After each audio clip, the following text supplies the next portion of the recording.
Sugeng mencatat setiap apa yang dikatakan oleh Sobo di dalam sebuah buku tua.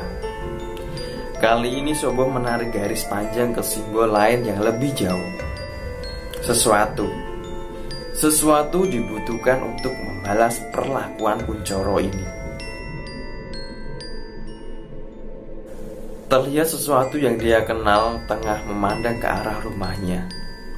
Di bawah hujan deras itu, Menur Arya melihatnya. Seekor kambing hitam tengah menatap lurus di bawah guyur hujan yang sedang turun. Sadar apa yang tengah mengintai keluarganya, Menur Arya segera mengangkat tubuh cucunya membawanya menjauh. Kemudian ia berteriak memperingatkan seluruh anggota keluarganya untuk berkumpul dalam satu ruangan yang sama. Lampu di dalam rumah tiba-tiba saja berkedip-kedip, membuat seisi keluarga Menur Arya panik. Merasakan sesuatu sedang mengancam keluarganya. Ia berlari menyongsong ganggang telepon. Sayangnya, tak ada jawaban yang dapat ia terima saat tiba-tiba seseorang menyentuh tubuhnya. Ia menoleh mendapati salah satu anaknya menatap dirinya dengan sorot mata kosong. "Pak, Bapak," katanya. Dengan suara parau, Menur Arya melihat di pipi kanan anaknya terdapat sebuah lubang misterius berwarna kehitaman. Kepanikan mulai terasa semakin intens saat satu persatu keluarga Menur Arya menemukan lubang-lubang misterius tumbuh di seluruh tubuh mereka. Masih tak ada jawaban, Menur Arya membanting telepon itu. Sekarang semua sudah terlambat. Ia telah dikhianati oleh orang itu. Tidak mungkin, batin Menur Arya. Masih tak percaya apa yang terjadi. Ia mulai menyadari bahwa di telapak tangannya muncul lubang misterius yang sama. Perlahan-lahan seiring waktu berjalan, lubang-lubang itu bermunculan semakin banyak memenuhi tubuh satu persatu anggota keluarga Menur Arya, termasuk cucu-cucu Menur Arya yang kini mulai berteriak, menangis merintih, menahan sakit saat dari lubang-lubang itu mengalir darah terus-menerus. Sekarang, tak ada yang dapat mereka lakukan. Saat satu persatu dari mereka jatuh tumbang, teriakan keras dengan jeritan memekik telinga terdengar bersaut-sautan.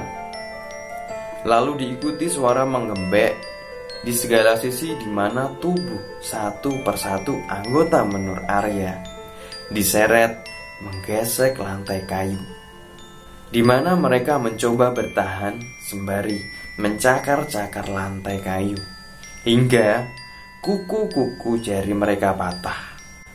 Mereka diseret sampai tergantung di atas langit-langit rumah, dengan lubang-lubang yang terus bermunculan di tubuh mereka yang kini meneteskan darah kehitaman. "Bapak, tolong Pak." Menur Arya hanya diam saja melihat ketiga cucunya pasti sudah tewas, menempel di langit-langit rumah. Tak ada lagi tangisan, hanya jeritan kesakitan dari beberapa orang yang masih bertahan. Menur Arya berteriak memaki seakan ada yang mendengarkan suaranya.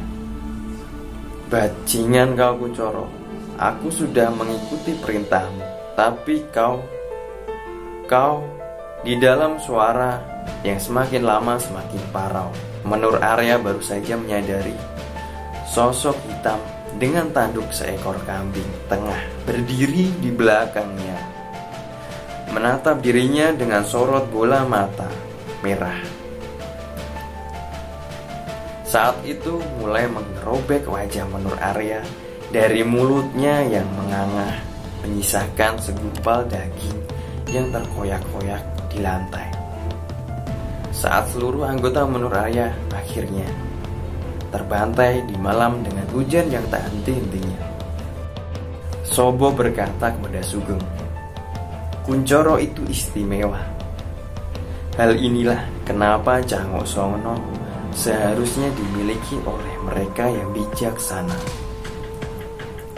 Karena sejak dulu Bokolono adalah satu-satunya pemberian yang mewakili rasa ragus dari manusia."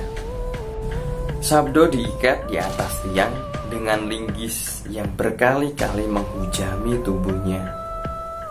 Darah terus mengalir sepanjang. Sabdo berteriak, meminta ampun kepada Arjo yang tak henti-henti terus menancapkan linggis tepat di tubuhnya. Sabdo melihat semuanya. Ia bisa melihat saat dirinya menghabisi anak-anak tak bersalah. Sabdo bersumpah dalam suara paling getir. Ia bersumpah akan melihat Arjo mati dengan cara keji. Arjo tertawa sebelum akhirnya menghunuskan linggis terakhir tepat di perutnya. Mengakhiri semua malam ini sembari berkata, "Masih ada beberapa yang ingin kuhabisi.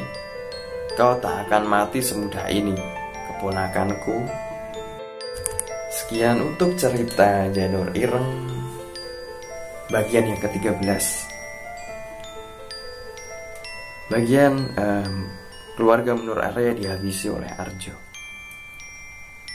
dengan cara disantet melewati media Sabdo. Sepertinya cerita ini semakin menarik. Jangan lupa subscribe, nyalakan lonceng notifikasi, dan share video ini ke teman-teman kalian agar tidak ketinggalan update cerita dari Simple Man. Sekian dari saya. Wassalamualaikum warahmatullahi wabarakatuh.